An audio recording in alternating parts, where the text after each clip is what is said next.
Video on strengths and weaknesses in your performance in higher PE. Today we're going to talk about strengths and weaknesses, and in your higher PE course you'll learn a little bit about your own performance and you'll find out your strengths and weaknesses in an activity. Now usually you'll find out your strengths and weaknesses through testing or through data collection, and it's really important that we use this process to get some evidence and some results about what you're good at and what you're not so good at, so that we can then go and create a training program. You may have an idea through your own reflection or through conversations with your coach or your teacher about what your strengths and weaknesses are, but it's really important that we gather some information here so that we have evidence and results that we can keep and compare back to in future. So today's video is all about strengths and weaknesses, and firstly we need to look at what are strengths and what are weaknesses. Well, strengths can be defined as things that we're good at and things that have a positive impact on our performance. So if, for example, my dribbling in football is a strength, I know that I'm going to be good at this and I'm going to be able to dribble past a lot of opponents, dribble away from opponents and use my dribbling skills effectively in a game situation. My weaknesses are going to be things that I'm not so good at, and these can have a negative impact on performance, and this is mostly where we'll spend a lot of our time, is trying to work out what are our weaknesses and then creating a specific training program that's relevant to your weaknesses to help you improve, and we would look to then create a PDP to improve those weaknesses. So at higher PE, when it comes to strengths and weaknesses, you may be asked to describe your strengths and weaknesses for a particular factor. If we're faced with a question like this, you need to think about the different sub-factors for mental, emotional, social or physical, depending on what the question asks for, and you need to then think about what are your strengths and what are your weaknesses and what impact do they have on performance. It might just say describe your strengths and weaknesses in an activity, and if it doesn't specify a factor, then you can choose the sub-factors from the 4 different factors. You may also be asked to evaluate your strengths and weaknesses compared to a model performer for the mental, emotional, social or physical factor, and again that can be up to 4 marks. And in today's video we're going to look at how to describe our strengths and weaknesses, and we're also going to look at trying to compare ourselves to a model performer. So when it comes to these types of questions, we need to make sure that we're being accurate and being honest, but what I would say is one of my top pieces of advice for this particular question is to pick a sport that you play or you know something about, or if you don't play a sport, then pick some of the sports that we have covered in school. So for example, badminton, basketball or swimming. But equally, if you play football, write about football. If you dance outside of school, write about dance here. If you do gymnastics or rugby or any of these activities, then pick a sport that you know about, because you'll be able to write in more detail and more honestly about your strengths and your weaknesses. So when we're describing these strengths and weaknesses, at the bottom you can see 2 sort of sample questions there. So we can see describe your strengths and weaknesses in an activity. You just have to pick an activity and then describe your strength or your weakness and what impact that has on performance. And for the last question, it might specify a certain factor. So if it said describe your strengths and weaknesses for the emotional factor, you would then have to pick your emotional sub-factors from confidence, fear, anxiety and anger, and then decide which ones are a strength, which ones are a weakness, and then describe the impact that they have on your chosen activity. So I'm going to now go through quite a lot of examples here of some points of description. Now you'll notice that this is not as detailed as some other answers if you were to perhaps analyse the impact that these things have on performance. All you're having to do here is talk about why it's a strength and what impact that then has on the game or performance. So in badminton, my strength is my accuracy when playing a high serve as it goes to the back of the court consistently, so I force my opponent to the back of their court at the start of the rally, something like that.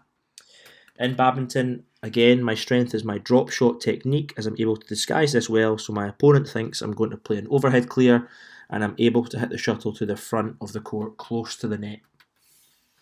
And then there's some more examples here for physical fitness. So we're talking about power with our set shot, our strength being CRE in football, and our strength being speed. Now these are all positive examples because they are all strengths.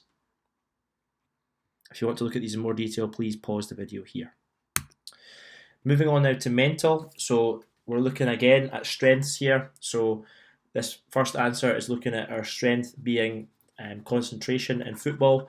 Try and relate this to a specific situation in the game. So the situation that I've said here is when defending a corner, I'm able to focus on my man and not be distracted by other runs of other players, meaning I can stay close to him and prevent him from heading the ball.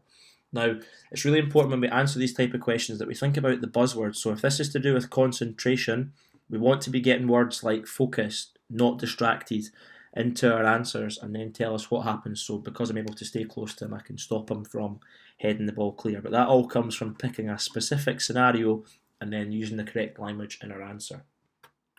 Again, I'm just going to say to you to pause the video here if you want to look at these in more detail. So there's an example of mental toughness being a strength and decision making being a strength. We're now going to start to look at some weaknesses, and then the ones that I've selected here are for emotional and for social. Again, if you want to read these in more detail, then please pause the video here.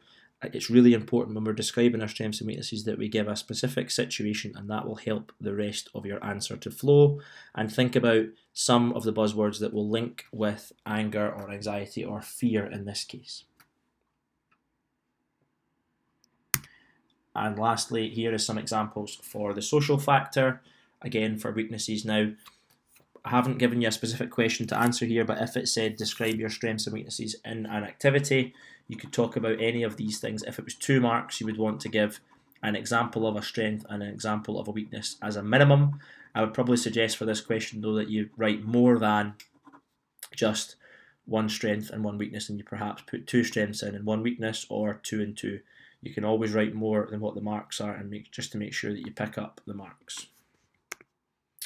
Right, we're now going to have a little look at an evaluate question, which is to evaluate your strengths and weaknesses compared to a model performer. Now, this question might specify a factor, so it might say, in the mental factor, or in the emotional factor, or in the physical factor.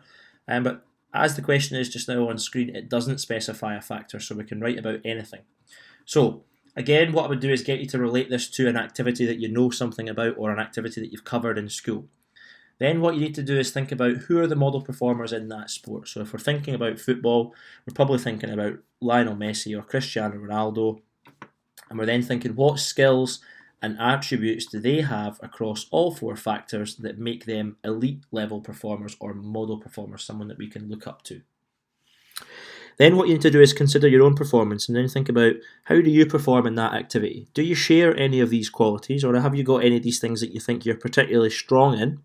And how do you differ from people your age and also these top level performers? Now, it's an evaluate question, so we need to make sure we include a judgment about whether or not whatever sub-factor was a strength or was a weakness. And you also have to make sure for this question that you have a comparison between you and the model performer. Now, because it's an evaluate question, we want to use the judgment, evidence, and impact structure.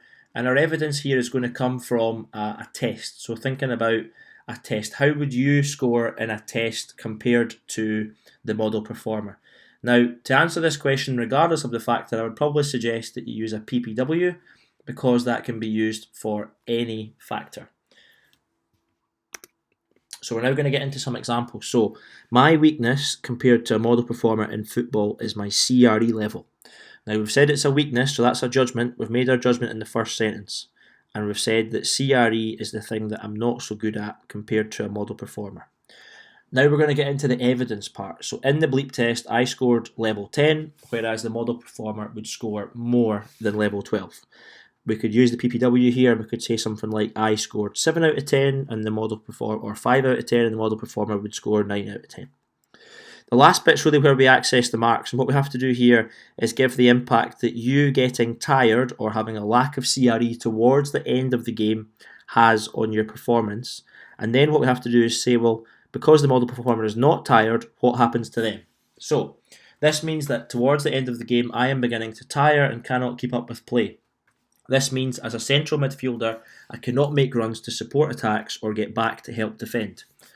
Now we're going to talk about the model performer. The model performer towards the end of the game would not be tired and would be able to get up and down the pitch due to their high level of CRE. This could lead to them being able to make runs in behind the defence from midfield and create opportunities to score. Second example, now we're talking about strengths. My strength compared to the model performer in football is my ability to control my anger. In my PPW, I scored 8 out of 10, like the model performer, who would also score 8 out of 10.